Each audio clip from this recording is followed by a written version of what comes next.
Bonsoir à tous, bonsoir, merci à vous d'être au rendez-vous, merci à vous chaque jeudi entre 20h et 21h, merci de nous suivre sur Canal 10. Votre rendez-vous Santé 10. Ce soir, nous allons parler d'une thématique particulière. On va parler de la gestion des crises sociales et sanitaires, mais par les autistes. Vous savez que ce n'est pas toujours évident pour eux. Ils sont tous uniques. Ils sont tous uniques. Et pour vous en parler, place aux invités.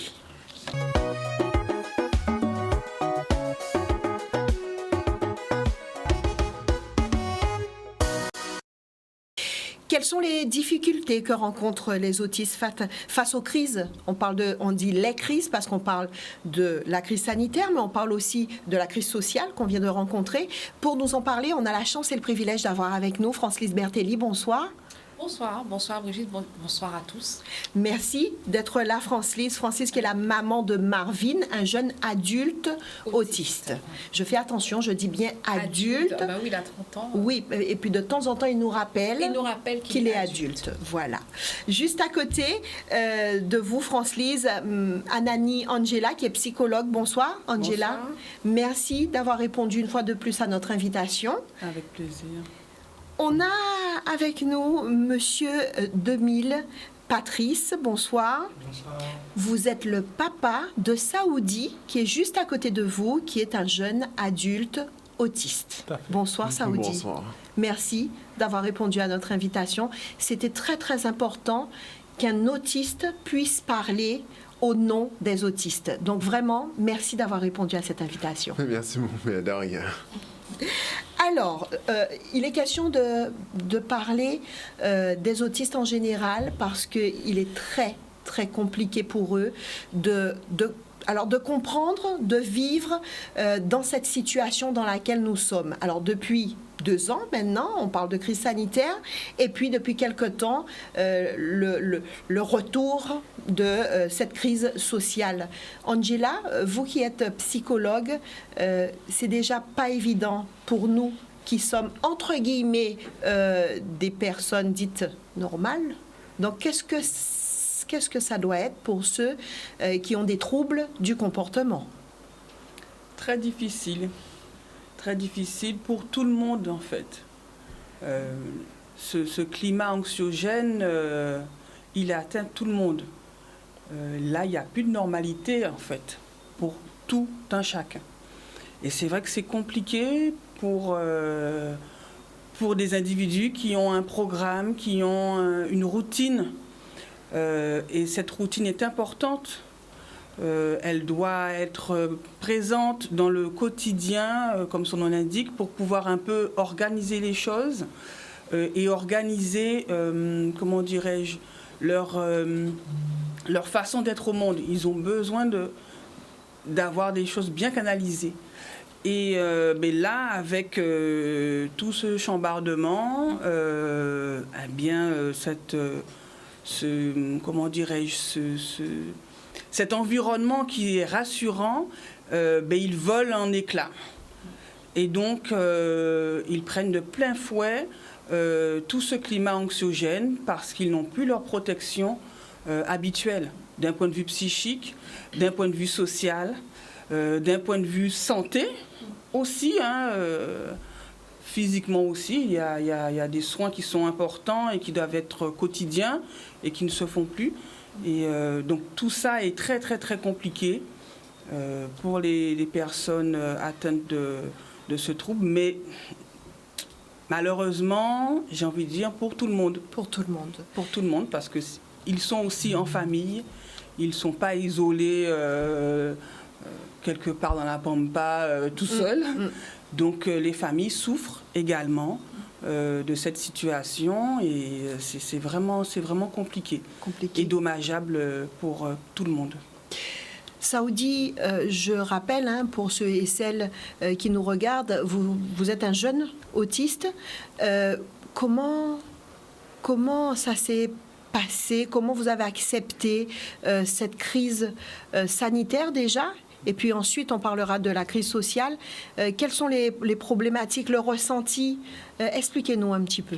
Ah, ça, par contre, ça, c'est très difficile. Ça, par contre, déjà, même depuis le début, même le premier, même gros confinement, même de 2020, de mars 2020 déjà. Donc, ça a été tout un bouleversement parce que déjà, je ne comprenais pas qu'est-ce qui se faisait. Parce que je vois que tout le monde portait des masques, tout le monde... C'était comme si c'était vraiment tout un beau... une sorte de chamboulement même, parce qu'il faut savoir que nous, autistes, même moi y compris, on est très routiniers. On aime bien avoir nos habitudes, nos rituels, on aime bien avoir nos affaires, on aime bien être programmé, on aime bien avoir nos rituels pour nous sentir à notre aise. Et là, comme ça, de claquement de doigts, comme ça, comme on dit, que surtout qu'on entend le président de la République dire que nous sommes en guerre, donc je vous laisse imaginer le désordre. Déjà, quand pour des personnes neurotypiques, même des personnes dites normaux, c'est très compliqué. Alors, je vous imagine même pas le problème qu'il y a pour nous, les autistes, que ce soit même au niveau psychique, psychologique et autres. Parce que déjà, même pour... Déjà que l'école, déjà même en présentiel, déjà, c'est difficile pour nous, les autistes, pour nous concentrer. Alors, je vous imagine même pas en distanciel, même en premier gros confinement de 2020, comment c'était. Entre les mails des profs, sur Pronote, savoir... C'est franchement déjà que tout ce temps d'informations pour nous, autistes, c'est très difficile à gérer pour nous. Pour une personne neurotypique, alors pour une personne autiste, alors c'est franchement un parcours du combattant, cette crise sanitaire-là, ça. Et cela jusqu'à l'heure actuelle, en décembre 2021. Et puis, juste après, pas juste après, pendant cette crise sanitaire, vient se greffer cette crise sociale. Les barrages, voilà, tout ce qu'on a entendu et qu'on continue à entendre. Et là aussi, c'est un chamboulement pour... c'est un très grand chamboulement. Parce qu'il faut savoir que beaucoup de personnes n'accompagnent pas l'autisme. Même, ils croient que pour lorsqu'on voit un autiste, c'est comme s'ils voient que s'il parle, il marche, ils croient qu'on est comme tout le monde, alors qu'en réalité, on n'est pas comme tout le monde. Chaque autiste est différent, chaque autiste même est atypique, chaque autiste même est différent, même de chaque autiste, comme on dit, chaque personne même n'est pas en série. Donc, tout autiste même est différent. Donc, forcément, que ce soit même pour moi et pour nous, les autistes même, c'est très difficile, même pour nous. Mais aussi, déjà, j'ai eu la chance aussi, me concernant, que j'ai eu le soutien même du club Kiwanis Kaladja, qui a fortement soutenu, même depuis mon début de création d'association, le Kiwanis Kaladja, l'aide de personnes, même, je vais citer leur nom, comme Ivan, Madame Carlton, et d'autres personnes même, qui m'ont beaucoup soutenu dans cette période de crise sanitaire depuis mars 2020, en fait, parce que ceux qui m'ont honoré pour ma réussite au bac, c'est que, franchement, ce club Kiwanis Kaladja m'a porté beaucoup de soutien, surtout à cette période de crise sanitaire, donc je suis très reconnaissant vers ce club-là, ça. On va en parler tout à l'heure, du club, s'il n'y a pas de souci. Un petit peu plus en détail, parce que je pense que les autres parents qui nous regardent aimeraient bien savoir de quoi il s'agit et avoir un petit peu plus d'informations. Il n'y a pas de souci. France-Lise, on a parlé tout à l'heure de la personne dite normale qui vit déjà difficilement cette période un peu particulière. Saoudi a pointé du doigt un petit peu le ressenti des autistes. En tant que maman de Marvin, qui est autiste, est-ce que c'est le même ressenti? Le même ressenti, et pour Marvin, ça a été encore plus difficile parce qu'il devait faire face au décès de maman. Donc maman s'en va en février 2020. Et le Covid, confinement arrive en mars. Donc, c'est vraiment... ça nous éclate au visage. Donc, il fallait gérer le départ de maman. On devait se gérer, nous, déjà. Arriver à surmonter ce décès. Et en même temps, l'accompagner parce que maintenant, il verbalise ses émotions. Donc, il dit quand il est triste. Donc, il exprimait sa tristesse. Et en même temps, il exprimait son inquiétude parce qu'il ne comprenait pas. Mais par contre, il a saisi tout de suite, comme il disait tout à l'heure, la phrase « on est en guerre ». Donc, il l'a bien enregistré et ça devenait répétitif chez lui. Et donc, il fallait qu'on se barricade. Il était vraiment, vraiment inquiet. C'était anxiogène pour nous aussi parce qu'on était un peu désarmés, parce qu'il fallait qu'on se reconstruise ensemble, mais en même temps faire face à quelque chose de nouveau. Donc, ça a été une double difficulté pour nous, pour lui aussi. Mais on a quand même fait un pas vers lui où il demandait justement de compenser cette perte et ce chamboulement qui arrivait comme ça par la prière. Donc on priait beaucoup avec lui, ça l'apaisait, jusqu'à maintenant ça l'apaise beaucoup. Donc c'est une porte de sortie aussi et puis pourquoi pas quelque part. Mais c'est vrai que jusqu'à maintenant c'est très très compliqué chez lui. Parce que maintenant, il faut, comme chaque mois de décembre, on a un rituel, on s'en va, et maintenant, il ne peut pas partir. Oui, on va Voilà, parler. on va en parler On tout va à en l'heure, parler justement. parce que voilà encore une grosse inquiétude et interrogation pour les autistes et les parents d'enfants autistes. Nos enfants ne peuvent pas voyager s'ils ne sont pas vaccinés. Et puis, s'ils ne sont pas vaccinés, on leur parle de tests PCR.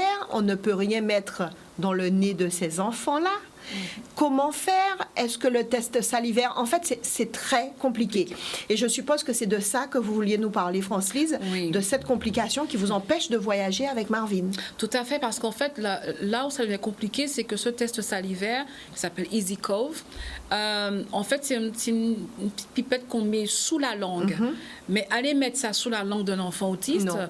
d'autant plus que, moi je parle de mon fils par exemple, qui a la langue épaisse, depuis petit, il ingurgite un médicament qui abîme son palais et qui gonfle sa langue. Donc, il ne peut pas comprendre forcément comment accepter la pipette. Je crois qu'ils aspirent un petit peu de salive, mais ça reste compliqué pour lui. Alors, même si ce test salivaire paraît banal pour certains, mais pour l'enfant autiste, pour l'adulte autiste, c'est très compliqué. Et nous avons des retours d'enfants et de parents autistes qui ont cette complication parce qu'ils doivent partir pour certains soins. Ils ne peuvent pas partir facilement parce que les enfants n'arrivent pas à faire ce test salivaire. Aujourd'hui, c'est une problématique pour énormément de parents, Angela, qui ont besoin de faire voyager leurs enfants, parfois pour des soins. Et nous sommes en attente d'une réponse à cette problématique. Oui, parce que là, il y a vraiment une discrimination flagrante. J'ai besoin de faire des soins, j'ai besoin de partir en vacances parce que j'ai le droit aussi de partir en vacances comme tout le monde. J'ai besoin de me déplacer, j'ai besoin peut-être d'aller à l'étranger pour découvrir, apprendre des choses. Ça fait partie du droit constitutionnel de pouvoir se déplacer. Et là, ils sont bloqués.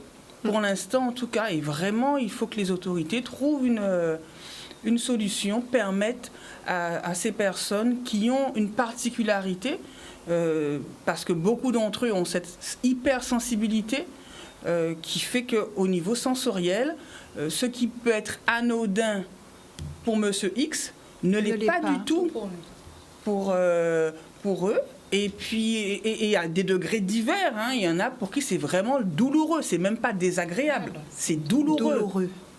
Donc, on comprend bien qu'on ne va pas infliger une douleur à quelqu'un comme ça volontairement. Il faut absolument trouver une solution parce qu'il n'est pas question que ces personnes soient privées de leur possibilité de se déplacer en cas de besoin, de nécessité, quelle que soit la nécessité. Et je rappelle que partir en famille, en vacances, c'est une nécessité au même titre qu'un soin médical qu'on pourrait, entre guillemets, considérer dans une institution bien cadrée qu'on appelle un centre hospitalier, par exemple. Non, c'est une nécessité. Et c'est vraiment préjudiciable. Et cette discrimination, c'est simplement pas possible, en fait. On parle de nécessité, ça fait partie pour nous ici présents. On peut même parler d'une thérapie, ça fait partie de la thérapie de nos enfants pour certains, le voyage, comme l'eau, hein, France-Lise, parce que je me souviendrai. Oui. Pardon, je vous laisse finir. Oui, juste rajouter à ce que Mme Anne disait tout à l'heure. En fait, il existe des tests sérologiques. On est d'accord là-dessus. Bon, déjà, les enfants, pour accepter la piqûre, on connaît déjà, c'est vraiment un stress interminable. Mais quand on part avec lui et qu'on nous dit, c'est toutes les 24 heures qu'il faut faire un test. Nous, adultes, enfin, les parents qui accompagnons nos enfants, il est clair que nous allons faire des tests PCR et antigéniques. Tout ce qu'on nous demande, il n'y a pas de problème. Mais lui, toutes les 24 heures, comment je fais ? Donc, finalement, on doit annuler ce projet. Et je parle aussi au nom d'une association Tous en Bleu, je leur fais un petit coucou, qui m'ont fait remonter aussi quelques témoignages de parents qui n'ont pas pu accompagner leurs enfants, qui devaient justement subir certaines interventions chirurgicales et qui ne peuvent pas les faire parce que justement, ils sont confrontés à ce problème. Et puis, Francis, on parlait de petites choses qui pourraient sembler petites pour certains. Mais Oui. pour nos enfants, ça fait partie d'une thérapie. On a parlé du voyage. Oui. Mais moi, j'ai discuté un petit peu avec votre fils Marvin, qui était très, très frustré par ce problème d'eau, quand il n'y a pas d'eau dans le robinet. Et qu'il avait décidé d'écrire un courrier carrément à la direction de... Oui, parce qu'il ne pouvait plus supporter le fait qu'il n'y ait pas d'eau. Oui. Donc, on est en période de crise sanitaire, et dans le robinet, il n'y a pas d'eau. Il est très cohérent dessus. Il est très cohérent et on oublie la crise sociale, la grève, qui se greffe à ça. Donc, il se dit, il n'y a pas d'eau, donc tout de suite, la grève. Donc, quand il n'y a pas d'eau à la maison, il est vraiment excité, il est perdu en même temps, ça l'angoisse, mais pour lui, ça signifie tout de suite qu'on rentre en grève aussi, nous, à la maison. Donc, il est stressé, il va fermer les portes, il va s'enfermer dans la maison, il veut qu'on ferme partout. De grosses frustrations. De grosses frustrations, parce que pour lui, il n'y a pas d'eau, c'est signification qu'il y a une grève dehors, et puis il y a... Voilà. Alors maintenant, quand il y a eu la grève réellement et les barrages, c'était pire. Oui. Ouais. Oui. Bien beaucoup. Je me dis quelque part qu'il apprend petit à petit à gérer ses frustrations, mais il est vrai qu'on doit toujours être là pour l'accompagner, c'est notre rôle d'ailleurs, mais c'est très anxiogène, très, très anxiogène. Patrice, vous êtes le papa de Saoudi, juste à côté de vous. On a discuté un petit peu hors antenne, juste avant l'émission. Saoudi qui a été non-verbal pendant un moment. Aujourd'hui, vous êtes très fiers de votre fils, vous le dites. Votre épouse aussi le dit. Vous êtes très fiers de votre garçon qui s'implique, qui peut aider les autres en parlant au nom des autistes. Et puis, vous continuez ce combat. Et là, cette période, même s'il est adulte, c'est un jeune, mais il est adulte maintenant, malgré ça, cette période de crise a été quand même difficile. Oui, je dirais que ça a été très difficile au début, surtout le premier confinement, sachant comment sont les enfants autistes. Personnellement, mon fils, ce sont des enfants qui n'aiment pas l'enfermement, qui n'aiment pas et se trouver obligés de se défaire de leurs habitudes, parce que l'enfant a sa chambre, il a ses habitudes, il a sa façon de fonctionner à la maison. Et lorsque ma femme et moi, on a vu que ça va nous créer des problèmes pour le premier confinement, parce que lui, uniquement pour vous expliquer, l'enfant, il est en sport. Pendant qu'il faisait du sport, il fait du karaté, il va en salle. C'est uniquement pour sortir de la maison. Et lorsque le premier confinement est arrivé, nous étions obligés de quitter l'appartement de Cancan, et nous sommes allés dans une maison familiale sur le Lamentin. Et arrivé sur du Lamentin, lui, l'enfant, il a perdu tous ses repères. Tous ses repères.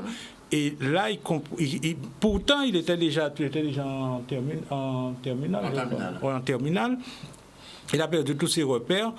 Et principalement, lorsqu'il s'est trouvé en distanciel avec, par Zoom, tout ça, imaginez-vous le gros problème d'un enfant autiste, son premier problème, c'est la concentration.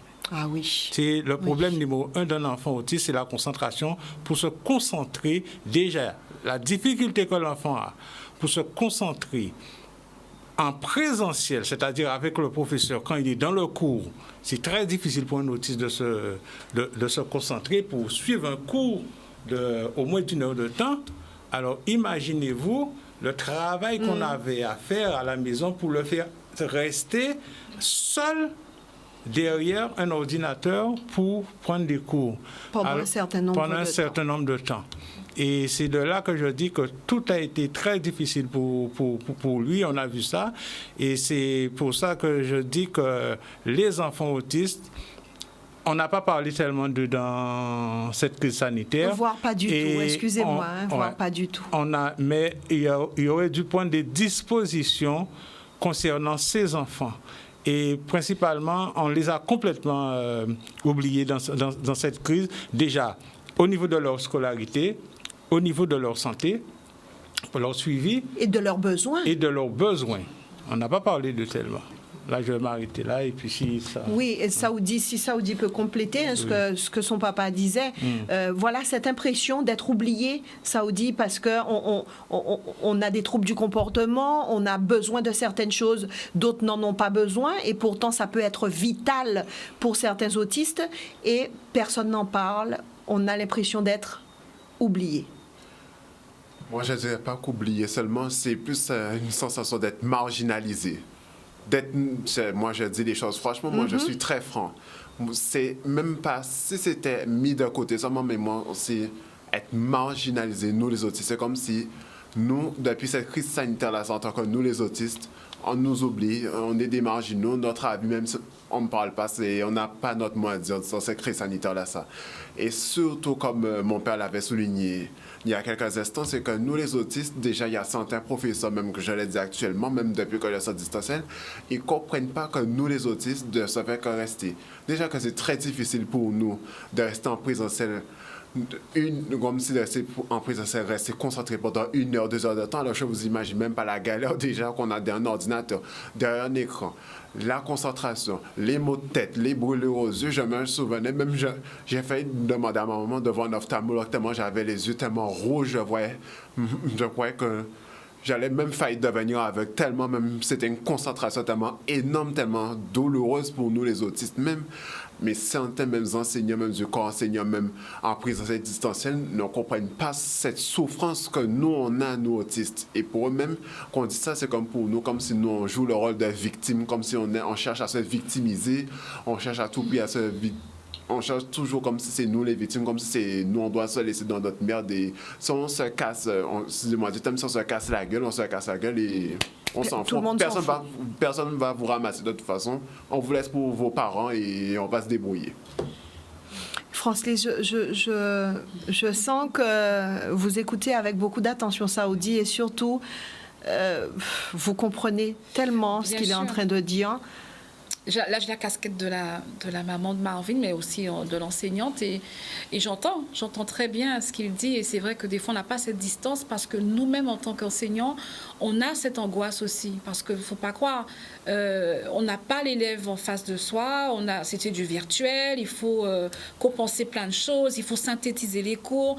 Il faut en même temps le rendre assez fluide. Donc, il faut créer de nouveaux supports. Donc, ce n'est pas très évident. Je défends un petit peu l'enseignant, mais je peux comprendre, j'entends très bien. Mais il est vrai aussi que ça a été tellement soudain qu'il faut pas aller vite, quoi. Il faut vraiment faire très vite. Et c'est vrai que quelquefois, il y a un peu de casse. Là, on voit bien que les autistes en souffrent terriblement. Mais je comprends bien qu'aussi bien en présentiel qu'en distanciel, ça soit une angoisse pour lui et pour eux, parce que c'est pas toujours évident. Mais on parle d'autisme aujourd'hui, mais c'est vrai qu'il y a les dyslexiques aussi qui en souffrent énormément, les dysorthographiques, tous les qui sont malheureusement aussi contraints à suivre une scolarité virtuelle qui ne leur convient pas forcément. Donc, nous aussi, on doit constamment revoir nos méthodologies, revoir nos supports afin de subvenir aux besoins des enfants dits différents. Donc, ce n'est pas toujours très évident. Il faut juste trouver le juste milieu et puis effectivement ne pas abandonner celui qui n'est pas capable de suivre comme l'autre. Je vais vous proposer de marquer une courte pause et de revenir juste après sur notre thématique. Et pour ceux et celles qui prennent en cours l'émission Santé 10, sachez que ce soir, nous avons la chance et le privilège d'avoir sur le plateau Francis Bertelli, qui est la maman de Marvin, un jeune adulte autiste. Juste à côté, Madame Anani Angela, qui est psychologue. Monsieur Demille Patrice, qui est le papa de Saoudi, juste à côté, qui est un jeune autiste et qui nous parle au nom des autistes.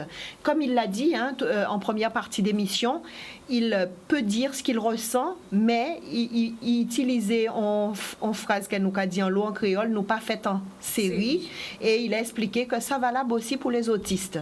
Donc, au pays 10 000 autistes, yo pognon pas même bitin là et pas ni les mêmes problématiques. Mais il peut parler quand même en gros au nom des autistes. Et nous sommes vraiment très très heureux puisqu'il est très rare de voir sur les plateaux des autistes qui viennent s'exprimer et qui peuvent parler à cœur ouvert de ce qu'ils ressentent et puis des problématiques qu'ils rencontrent. Donc encore merci Saoudi.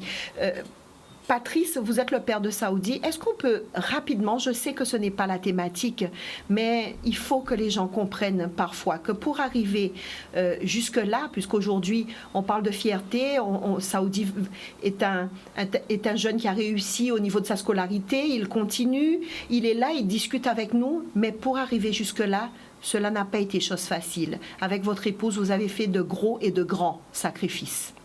Oui. En fait, j'aime pas tellement raconter et c'est notre vie qui est chez moi, mais bon, pour que les parents puissent comprendre bien, c'est-à-dire lorsque l'enfant, et on nous a annoncé que l'enfant était autiste, moi avant je travaillais sur les bateaux. Oui. Je travaillais sur les bateaux, je partais un mois et je revenais. Et puis, voyant, lorsque je retournais, je voyais le travail qu'il y avait à faire parce qu'un enfant autiste bébé, et c'est du travail. L'enfant, il avait déjà 2-3 ans, il ne reste pas en place. Et c'était un garçon, comme vous le voyez, il avait de la force. Il était non-verbal, il ne parlait pas, il ne comprenait pas. Et j'ai vu que... Il ne fallait pas laisser maman seule. Quand je retournais dans l'état, je trouvais ma femme. Ça, tout s'expliquait. Alors, c'est lorsque j'ai pris la décision... J'ai dit, bon, je laisse mon travail de bateau et je fais une reconversion professionnelle. Je peux vous dire, il faut faire un choix. Et il fallait faire ce choix-là. Et ce choix-là, et vous vous imaginez, pour bien vous expliquer, quand quelqu'un et lui-même s'aborde son rêve pour son enfant, pour sauver son enfant. Parce que moi, c'était mon rêve de naviguer, d'être sur le bateau. Et je gagnais bien ma vie. Et il fallait tout laisser pour retomber au RSA. Mais être présent. Mais être présent. Ça vaut tout l'or du monde. Et sauver mon enfant, sauver notre enfant. Et ma femme a fait pareil aussi parce qu'il y avait un moment, elle avait un petit magasin sur Saint-François. Elle était obligée de fermer le magasin pour remonter sur Pointe-à-Pitre, parce que c'est sur Pointe-à-Pitre qu'il y avait toutes les structures. J'explique ça, pas pour fierté pour moi, c'est pour dire que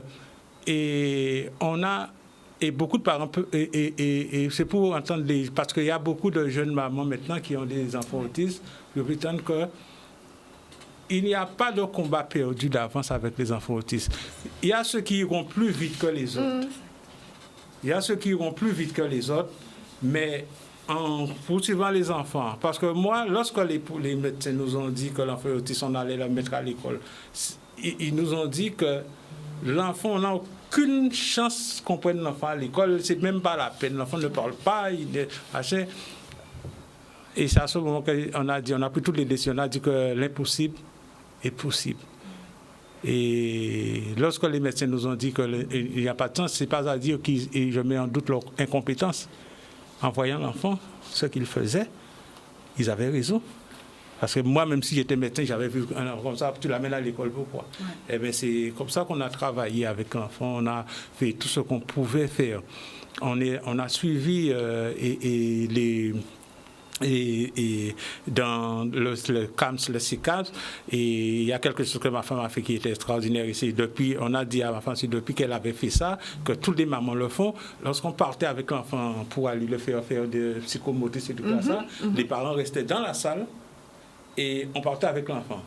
Et ma femme a dit, non, je vais dans la salle avec vous aussi. Et depuis ce jour-là, toutes les mamans y vont aussi. Et bien, quand elle revenait à la maison, elle refaisait tout, parce que l'enfant n'était pas encore à l'école, on refaisait tout. Moi, de mon côté, qu'est-ce que j'ai fait? À 3 ans, 4 ans, je suis resté, avant d'aller travailler, je suis resté dans la chambre avec lui tous les jours. Je travaillais avec lui, j'essaie de comprendre qu'est-ce qui arrive. Quand il arrive, Timon a fait ma chambre là, il a regardé, il a couru, il a sauté, il a monté. J'essaie de comprendre comment fonctionne sa tête. Et puis finalement, à un moment donné, j'ai réussi à le mettre assis. Il restait assis. Et là, j'ai dit, bon, s'il a resté 6 heures, nous pouvons faire un butin. je commence à lui montrer les couleurs. Bien. Je commence à lui montrer et répéter les couleurs. Après, je commence à lui montrer, comme il pour rentrer à l'école, on commençait à montrer l'alphabet, les A, les machins. Mais il a parlé et il ne faisait pas encore, il ne parlait pas encore. Je lui montrais les A. Très Et bien. un beau jour, pour aller plus vite, pour ne pas traîner trop, un beau jour pour aller plus vite. Et après, c'était vers 5 ans. À 4 ans. C'est 4 ans. Or, un jour, j'entends l'enfant qui parle dans la chambre. On dit, à partir de là, et c'est un but extraordinaire qu'a fait. Quand il a fait là, il criait, maman, il dit, écoutez ça, on dirait que c'est un parler. Eh bien, ce jour-là, ça, pour moi, c'est un miracle qu'il fait. Parce qu'il faut que je le dise aussi, on a beaucoup prié. Beaucoup de spirituels, on a beaucoup prié, nous crions, nous demandons, bon Dieu, force tout volement, parce que chaque jour, on est ici, balcon, au moins, des fois, on va même dire, ce nom, on va dire, bon Dieu, bâtis-moi dans la parole, bon Dieu, bâtis-moi dans la parole. Et un jour, bon Dieu, ben, la parole. Et je vais m'arrêter là pour vous dire à peu près. Mais il y a des choses à... Il y a beaucoup de choses. Il y a beaucoup de choses à dire. On aura l'occasion de les dire, on aura l'occasion d'en parler plus amplement. Je remercie. Mais sans vous couper, Madame Zabarel, il faut dire aussi, à un moment donné, il était volontaire. C'est un enfant qui a été volontaire. Parce qu'à un moment déjà un moment, lorsqu'il a compris le sens de ce que on voulait de lui, il restait assis. Il restait assis et il s'efforçait. Parce que, comme sans vous couper quelque chose, je veux dire, un enfant autiste, c'est avec lui qui m'a appris ça. L'enfant, il a beaucoup d'interférences dans sa tête. C'est-à-dire, pendant que vous lui parlez, lui, il est en train de voir un film dans sa tête. C'est pour ça que je dis, quelqu'un qui ne connaît pas un enfant autiste, il ne peut pas imaginer la souffrance qu'un enfant autiste a de rester s'asseoir pour se concentrer sur quelque chose. Pendant qu'il a regardé la télé, il a regardé un butin, on l'a obtenu qu'à passer en tête. Et c'est cet enfant-là, c'est lui qui m'a expliqué ça. Parce que des fois, on voit un enfant autiste qui est assis là, il a regardé un butin, qu'il fait un rire, il fait un geste. Madame, d'autres butins, oui, il entend, il voit autre chose. Ouais, et les gens comprennent qu'à du cas, il veut dire, non, l'enfant est dans un autre truc. À chaque fois, il faut le ramener. Ouais. Saoudi, tu voudrais rajouter quelque chose par rapport à ça? Je vois jusqu'à maintenant, même étant plus jeune, j'avais la capacité de ressentir des mauvaises vibrations quand j'étais plus petit, quand j'étais au primaire, à 7, 8 ans, 9 ans, 10 ans. C'est que j'avais la capacité parce que, en fait, j'ai fait beaucoup de recherches au niveau de la psychologie d'un enfant. Déjà, un enfant ordinaire, déjà, il arrive à ressentir, je ne sais pas comment expliquer ça, mais c'est que quand, en fait, un enfant, depuis sa naissance, jusqu'à l'âge de ses 10 ans, son esprit n'est pas encore stable. C'est comme s'il son esprit, comme c'est partagé entre le monde des vivants, le monde où on est là, mais dans le monde des morts. Ça veut dire que son esprit n'est pas encore, on ne sait pas encore si l'enfant peut basculer dans le monde des vivants ou dans le monde des morts. Et moi, alors déjà, comme pour un enfant normal, alors imaginez pour un enfant autiste, j'entendais des voix comme s'il était plus jeune, je voyais des voix de personnes, mais des personnes qui étaient déjà mortes, des personnes qui étaient déjà mortes, j'entendais leur voix, ils me parlaient. Et mon père me dit, mais attends, je ne comprends pas, mais où tu vois ces personnes-là? Ça? Mais papa, ce sont des personnes mortes, ils viennent me parler, ils viennent me dire bonjour, ils me parlent. Ce sont des personnes qui sont déjà mortes, c'est pas vivant, ils sont mortes. Ce sont des personnes qui sont mortes, ils viennent me voir dans ma chambre à 2h, 3h du matin. Ils jouaient le soir. Tard, très tard. Il jouait, je lui disais dans la chambre, je lui dis, mais qu'est-ce qui passe? Ah, il y a une fille qui vient jouer avec moi. Et quelle était la relation, Saoudi, quelle était ta relation avec ton visuel, le miroir? Te voir, jouer avec toi-même, non? Tu n'avais pas ce besoin de te parler? Non, c'est plus ça, ce côté-là, ça esprit que je voyais quand j'étais plus petit. Et que tu entendais? Et quand j'entendais leur voix. Et des fois, ça prenait la voix de mes parents, des voix. Et jusqu'à maintenant, même, ça m'arrive des fois. Je dis, attends, vous m'avez appelé? Il dit, non, mais cette voix-là, ça même, pour la voix de mes parents. Une voix qui m'est familière. Interférence. Et je sais aussi qu'en général, les autistes ont un rapport assez particulier avec l'obscurité. Ils aiment bien être dans le noir, pas trop de lumière. Oui, ça c'est vrai. On n'aime pas trop la lumière parce que ça nous rend nerveux, ça nous rend trop de lumière. Des fois, c'est pas trop bon. Francis, c'est quelque chose que Marvin... Oui, oui. Oui, ben, on en discutait tout à l'heure. Effectivement, quand il veut, par exemple, s'isoler, mais il va vraiment beaucoup plus loin. Et il veut, quand il s'isole, c'est vraiment dans l'obscurité. Des fois, il dîne, il prend son goûter tard, mais dans l'obscurité. Et tout seul. Et tout seul. Alors, des fois, on le cherche, mais on se rend compte en fait qu'il est derrière, dans le jardin. Moi, je n'ai pas un jardin aussi tard, mais lui, il va, aucun souci. Il fait le tour de la maison. Crainte, ah oui, sans tous les problème. soirs. Tous les soirs. Et je me rends compte, effectivement, en discutant avec lui, eh bien, que ça se fait assez fréquemment et je pense que c'est une façon il s'apaise. Et des fois, on l'entend parler, il soliloque. On l'entend parler quand il fait le tour de la maison, il parle. Je lui dis, mais chérie, alors quand il parle, et puis il reprend tous les dialogues qu'il a entendus, que ce soit à la télé, que ce soit à la journée, avec le ton de chacun, et puis ça l'apaise.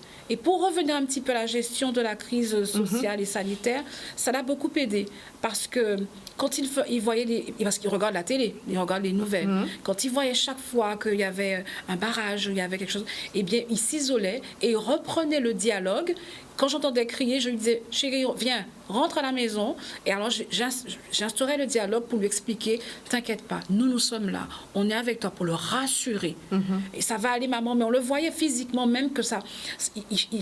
On a l'impression qu'il se transformait, quoi. Il se métamorphosait, les yeux qui sortent carrément. Je lui dis, mais c'est pas possible, il faut que tu te calmes. C'est vraiment l'angoisse qui montait. Et le fait d'instaurer le dialogue et de le rassurer, ben, ça l'apaisait quelque part. Et puis, il revenait avec nous un petit moment, hop, il retourne dans la chambre. Mais jusqu'à maintenant, c'est comme ça. Oui, j'allais juste pour confirmer ce que vous dites. Et lorsque Saoudi sortait à l'école, eh bien, je savais tout ce qui se passait à l'école. Ouais. Tout, il refaisait le cours. T'enfermait dans la chambre, j'écoutais. Il refaisait le cours, il fait la voix du professeur. Tout à fait. Les réponses. Et les réponses, élèves. tout. Il le fait. Jusqu'à maintenant, d'ailleurs. Oui. Tu continues à le faire toujours. Il s'en rend pas compte, Non, il peut-être. le fait toujours. Il sait très bien qu'il le fait. Parce que je lui dis quoi? Ah, j'ai réfléchi à mes affaires. Alors, mon fils Stéphane, qui a 14 ans, qui est aussi autiste, bah, lui, c'est question pour un champion. Il me le mien refait aussi. tout question pour un champion. Il est à la fois le présentateur Julien Lepers, il est à la fois Madame Intel qui a donné la bonne réponse, avec les voix de chaque personne. Donc, c'est pour vous dire que Oui, j'entends les bien, rituels je sont là. comprends bien ce que vous êtes en train de nous expliquer. Pour C'est une revenir... manière d'appréhender le monde et d'apprendre. D'apprendre, de comprendre ce qui se passe. Et quand Francis Batelli parle de sa difficulté pour Marvin de comprendre ce qui se passait des grèves, le fait de répéter la scène, de rejouer la scène, c'est une manière d'appréhender ce qui se passe et de comprendre ce qui se passe, de passer par son filtre personnel pour comprendre ce qui se joue là, au niveau émotionnel, parce qu'il y a des émotions fortes, des émotions complexes, des relations très difficiles à appréhender pour tout le monde. Hein. Et donc, c'est une manière pour lui de s'accaparer ce qui se passe et de comprendre ce qui se passe pour pouvoir, un peu comme un tamis, ça passe par lui, par cette reconstitution, pour pouvoir mieux comprendre les choses. Donc, il va filtrer un peu ce qui se passe et ça va aussi, du coup, l'apaiser derrière. Parce qu'il va mieux appréhender, mieux comprendre, mieux saisir. Alors, Saoudi, Patrice, Angela, France-Lise, ce soir, nous parlons du ressenti des problématiques des autistes en général face à cette gestion de crise sanitaire, crise sociale. Est-ce que on attend des réponses? On l'a dit, pour les voyages, par exemple. Mais est-ce qu'aujourd'hui, on doit pointer du doigt le fait qu'ils fassent vraiment faire un effort pour penser aux autistes quand nous sommes dans des actions particulières ou quand il y a une crise sanitaire, il faut vraiment penser aux autistes parce que c'est une problématique particulière pour eux. France-Lise. De toute évidence, oui. En revanche, je vais comme mettre le doigt sur quelque chose d'assez, je dirais, limite fragile en ce moment. quand on suspend autant de personnel médical en ce moment, quand vous avez des psychologues qui ne peuvent plus suivre ces enfants, quand vous avez des psychomotriciennes et motrices qui sont déjà pas nombreux, il faudrait le dire. Qui sont déjà pas nombreux, les ergothérapeutes, tout ça, et donc qui ne veulent pas justement subir, enfin, qui ne veulent pas prendre cette piqûre et qui se voient perdre leur boulot. Oui, alors, nous, parents, nous sommes désarmés parce que l'enfant a son rituel. L'enfant a son rituel, il sait que le mardi, à telle heure, de telle heure à telle heure, il est vu par tel psychologue. Il a son rituel et là, il n'y a plus de rituel. Alors, je me suis dit, pourquoi ne pas mettre, comme il parlait tout à l'heure de cours en distanciel, et bien peut-être aussi garder ce lien avec les patients, dont je ne vais pas juger, ça ne se fait pas du tout. Je pense que ça se fait, j'espère. Garder le contact avec le patient, peut-être en Zoom ou en virtuel, afin que l'enfant garde le contact visuel avec ce personnel médical. Tout en sachant que ça ne va pas... ça ne pourra pas remplacer le présentiel. En revanche, je vais juste dire aussi que quand je parlais du voyage, quand on part comme ça avec l'enfant, est-ce que les pharmacies sont dotées de tests salivaires pour nos enfants? On nous demande de faire toutes les 24 heures. Comment faire, comment procéder, puisque les enfants ne peuvent pas faire les tests PCR ni antigéniques. Alors, est-ce que les pharmacies sont dotées de tests salivaires pour certains? Voilà. Alors, je parle parce que le test salivaire, en 40 minutes, on a mais est-ce que c'est aussi vulgarisé que les tests PCR antigéniques? Moi, j'aimerais bien savoir. Et puis, pas seulement, on parle au nom des, je dis ça encore, on parle au nom des autistes, mais il y a aussi d'autres enfants atteints de d'autres troubles et qui sont malheureusement aussi, comme il disait tout à l'heure, marginalisés. Donc, moi, j'ai marché et je continuerai à marcher, à défendre ce personnel médical parce que ce sont mes convictions. Mais en même temps, il serait un peu temps qu'on se bouge et qu'on pense à ceux qui sont en souffrance. Les parents et les enfants. Angela, quand on préparait cette émission, j'ai noté une phrase de vous. On parle de soins. Et quand on parle de soins, il est important de pouvoir avoir accès à ces différents soins. Et cette phrase, vous l'avez dite 2 fois et je l'ai notée. Et ça, c'est radical pour vous. Mais je ne comprends même pas, en fait. J'avoue que là, je suis un petit peu obtus. Je ne comprends pas. Quelle que soit la situation, quelle que soit la volonté politique des dirigeants, comment est-ce qu'un être humain qui a besoin d'un soin, quel qu'il soit, et qui a la possibilité, parce qu'il a la ressource humaine, il a la ressource matérielle et technologique pour y avoir accès, ne puisse pas y avoir accès. Pour moi, c'est pas possible. C'est pas possible. Et c'est toute la place des personnes, entre guillemets, dites différentes, des personnes porteuses d'handicap, quelle que soit la difficulté, c'est quelle place ils ont finalement. L'inclusion scolaire, c'est un superbe mot, mais on vient d'avoir une illustration flagrante que elle n'est pas opérationnelle. J'ai besoin d'aller faire une radio, je ne peux pas, parce que le radiologue a été suspendu. J'ai besoin d'aller me rendre à l'étranger pour me soigner, je ne peux pas, parce que je n'ai pas un test qui me permette de pouvoir le faire. Je regardais, il y a une jeune adulte autiste qui a une petite chaîne YouTube, et donc elle a été amenée parce qu'elle avait besoin de voyager pour des raisons professionnelles, parce que c'est une jeune femme qui travaille. Elle avait besoin de faire un test pour pouvoir partir aux États-Unis. Elle s'est retrouvée aux urgences. Elle a fait un malaise parce qu'elle n'a pas supporté le goupillon dans le nez. Elle a une montée d'angoisse telle qu'elle s'est évanouie. Elle est tombée dans les pommes. Elle s'est blessée en tombant. Donc elle s'est ouvert le crâne. Hein. Et elle s'est retrouvée aux urgences avec point de suture. Enfin bon, tout. Pourquoi? C'est une discrimination extraordinaire. Et là, où est la dignité de l'être humain? Moi, je ne comprends pas. Je ne comprends pas comment on n'en parle pas, on ne cherche pas de solution, on ne se pose pas la question, comment ils vont faire, comment... Mais oui, parce que c'est pas possible. Ils ont le droit d'exister et de pouvoir vivre et d'être, comment dirais-je, bien dans leur environnement. Et ils font énormément d'efforts pour ça, les familles aussi, et là, du jour au lendemain, tout s'écroule. Le petit progrès qu'on a eu... c'est fini, il faut tout recommencer depuis le début. Tout le monde rentre dans le placard et puis on ferme la porte à clé. Mais non, ce sont des êtres vivants, ils ont besoin de sortir. Et ce que ce jeune témoigne, c'est ce qu'on vit tous en fait. Sauf qu'ils le vivent à la puissance 10, à la puissance 20, à la puissance 30. Mais on vit tous la même chose. On ne peut plus sortir. Dès que tu as besoin d'aller faire 3 courses, tu réfléchis 10 fois à ce que tu dois, comment tu vas faire, où tu... Non. Il faut vraiment qu'il y ait une prise en compte de la dignité humaine et du fait que on a besoin de vivre. Je ne sais pas le dire autrement. Et ces personnes porteuses de handicap nous montrent le chemin. Il faut qu'on tienne compte des différences de tout le monde. Oui, désolé. Vous avez fini? Je voulais simplement rajouter dans ce cadre-là et que c'est justement pour pallier pour essayer d'améliorer la vie des autistes.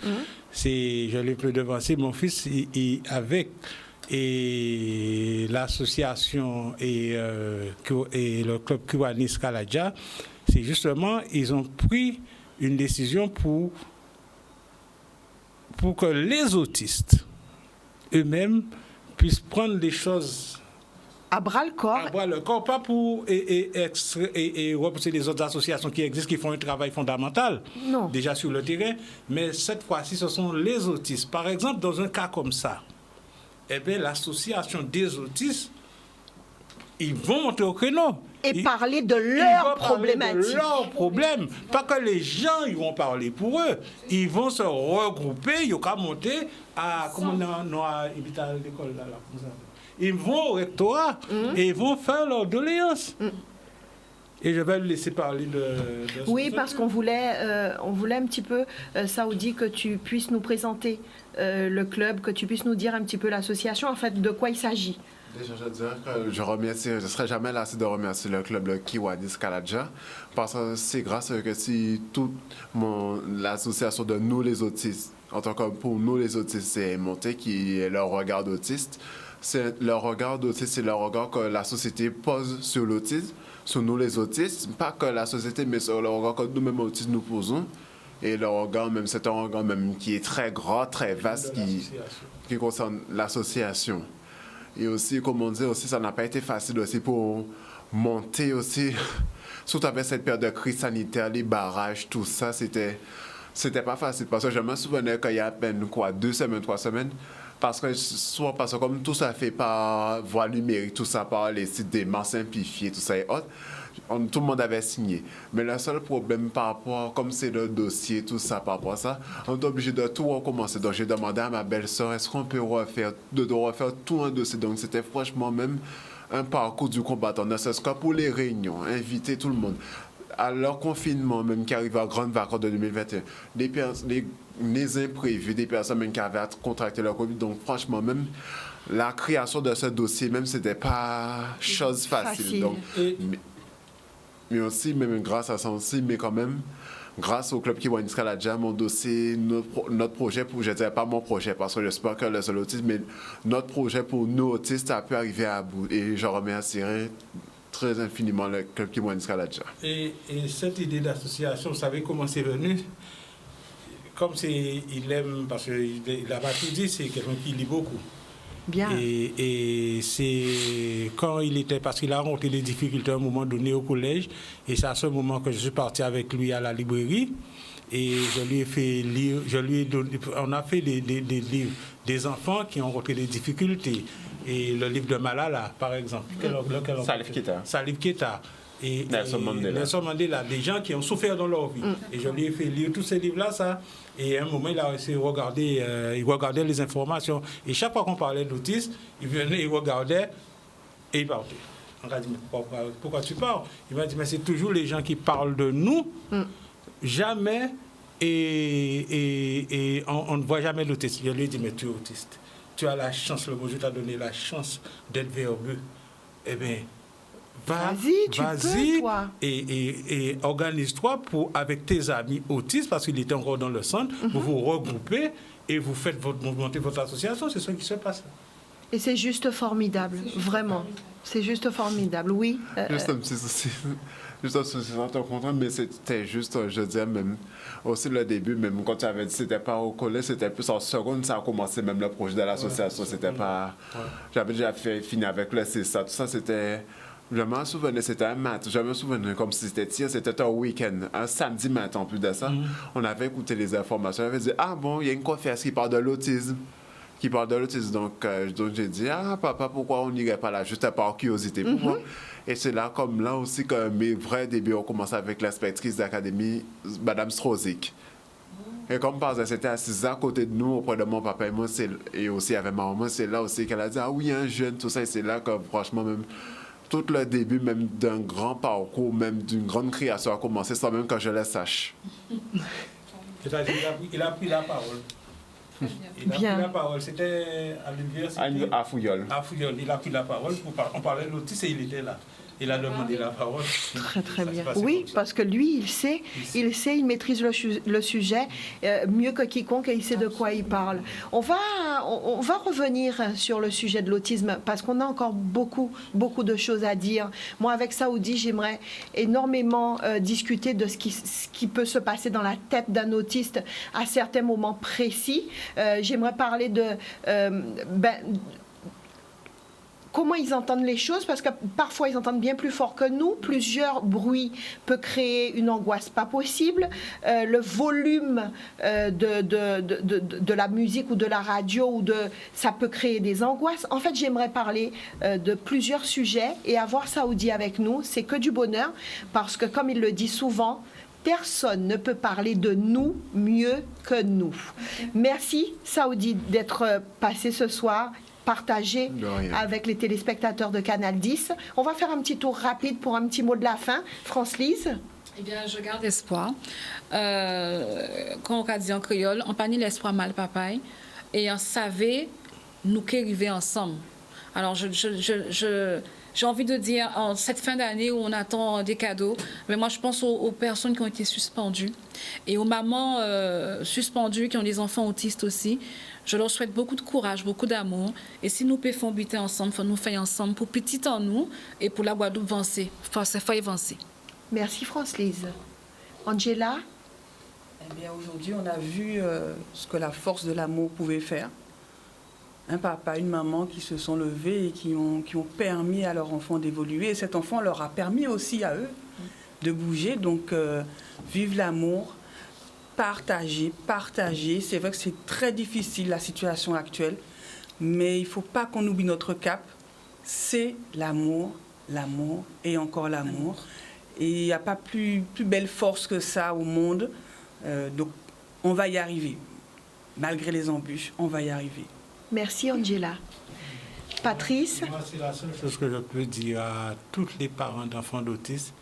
Il n'y a pas de combat perdu d'avance avec les enfants d'autisme. Je sais d'où je suis sorti et je vois des fois des jeunes mamans, des jeunes familles qui ont des enfants autistes, parce que des fois on va dans le centre, je leur dis il n'y a pas de combat perdu d'avance. Ce qui est sûr, c'est de prendre, de se mettre des, qu'on nous a dit, mettez-vous des bateaux et puis tu vas avancer. Tu vas avancer. Je dis, il n'y a pas de combat perdu d'avance, il faut y avancer.